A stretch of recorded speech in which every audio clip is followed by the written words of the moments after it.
ఈ దీపావళికి మీరు మరింత స్మార్ట్ అయ్యేందుకు బిగ్ సి తీసుకువచ్చింది దీపావళి ధమాకా ఆఫర్స్. మొబైల్ కొనుగోలు చేయండి 10% instant discount, attractive gifts, mobile protection, smart watch లేదా ఇయర్ బడ్స్ ఫ్రీగా పొందండి. ఈ దీపావళిని మరింత బ్యూటిఫుల్ గా మార్చుకోండి బిగ్ సి దీపావళి ధమాకా ఆఫర్స్ తో. ఎవరైతే కానిస్టేబుల్ డ్యూటీ కోసం ప్రాణాలు అర్పించిన కానిస్టేబుల్ ఇంట్లో ప్రస్తుతం నేను ఉన్నాను. పూర్తిగా శోకసంద్రంలో ఆ కుటుంబ సభ్యులంతా కూడా మునిగిపోయి ఉన్నారు. సో వారి సతీమణి ప్రణీత గారు, అలాగే కానిస్టేబుల్ ప్రమోద్, ముగ్గురు పిల్లలు మనం ఇక్కడ దృశ్యాల్లో చూడొచ్చు. చిన్న చిన్న పిల్లలు. సో ప్రమోద్ కూడా మీరు విజువల్స్లో చూసుంటారు, చాలా చిన్న వయసు అతనిది. సో ముగ్గురు చిన్నపిల్లలు, పెద్ద బాబు, రెండో బాబు, మూడో బాబు. సో ఇందులో ఇంకొక బాధాకరమైన అంశం ఏంటంటే ఈ మూడో బాబుకి హెల్త్ సరిగా ఉండదు. బేసిక్గా ఆయన షుగర్ సంథింగ్ ప్రాబ్లంతో ఫేస్ చేస్తున్నాడు. దాదాపు 50-60 వేల రూపాయలతో ప్రతి నెల ఒక ఇంజెక్షన్ చేయించాల్సి ఉంటుంది. దాని కొడుకు కోసం అతను ఎంత ఖర్చు అయినా లెక్క చేయకుండా అతను ట్రీట్మెంట్ చేస్తూనే ఉన్నాడు చిన్న బాబుని. ముగ్గురు పిల్లలు కూడా మీరు ఒకసారి చూడొచ్చు. పెద్ద బాబు, రెండో బాబు, మూడో బాబు, ముగ్గురు మగపిల్లలే ప్రమోద్కి. సో వారి సతీమణి ప్రణీత. అంటే ఇది బాధాకరమైన సందర్భం. పూర్తిగా కుటుంబం చాలా కన్నీటి సందర్భంలో వాళ్ళు ఉన్నారు. ఈ సమయంలో వాళ్ళు మాట్లాడించడం, ఇబ్బంది పెట్టడం అనేది కరెక్ట్ కాదు. కానీ ఈరోజు ప్రణీతను చూసి జనమంతా కూడా గర్వపడుతూ ఉన్నారు. ఒక పోలీస్ డ్యూటీలో ఉండి, ఒక పోలీస్ అధికారిగా డ్యూటీ కోసం ప్రాణాలు అర్పించిన ఒక పోలీస్ అధికారి భార్యగా ఆవిడకి జనమంతా కూడా సెల్యూట్ చేస్తూ ఉన్నారు.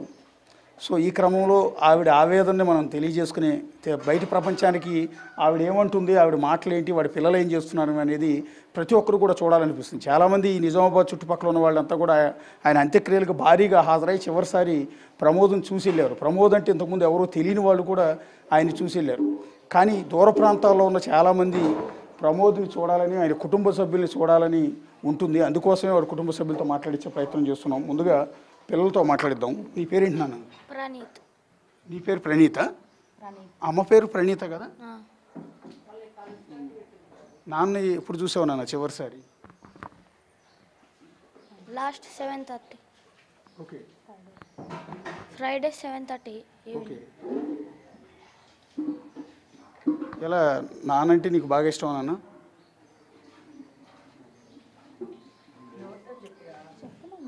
ఇష్టమే. నేను స్కూల్కి డాడీ దింపుతూ ఉంటారా రెగ్యులర్గా? నీకు డాడీ నీకు భోజనం అన్నం తినిపించేవాడా రెగ్యులర్గా? తినిపిస్తాం. అందరం కలిసి తింటాం కూర్చొని. అయితే మా డాడీ తినిపిస్తాం. బాగా కబుర్లు చెప్పేవాడు డాడీ నేను?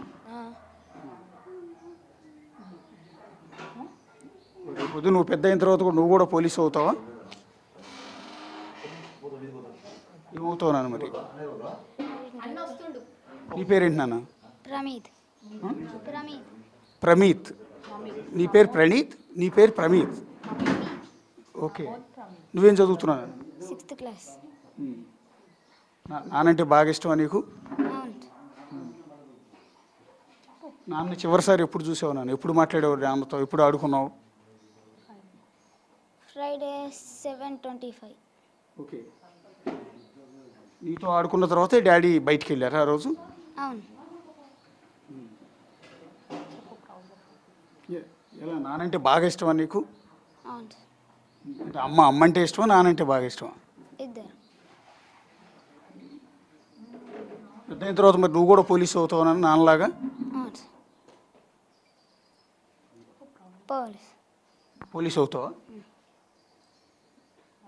నీ పేరేంటి నాన్న? నీ పేరేంటి?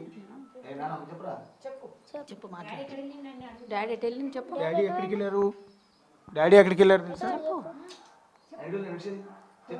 చెప్పున్నారే. ఒక డాడీ వస్తున్నాడంట ఆఫీస్ నుంచి. చెప్పండి. ఆయనతో మాట్లాడని పాపం ముగ్గురు పిల్లలు కూడా రాత్రి అంతా ఏడుస్తూనే ఉన్నారు. పెద్ద పిల్లలిద్దరికీ కూడా డాడీకి రాడన్న సంగతి తెలుసు. మూడో బాబు చిన్న బాబు కదా, బేసిక్గా డాడీ వస్తాడని ఎదురు చూస్తూ ఉన్నాడు. ఒకసారి ప్రమోద్ గారి భార్య ప్రణీత గారితో మాట్లాడదాం. అమ్మ, ఈ సందర్భంలో మిమ్మల్ని మాట్లాడించడం నాకు చాలా బాధగా ఉంది నిజానికి. సో మీ భర్తని చంపిన ఆ రియాజ్ని పోలీసులు కాల్చి చంపారు.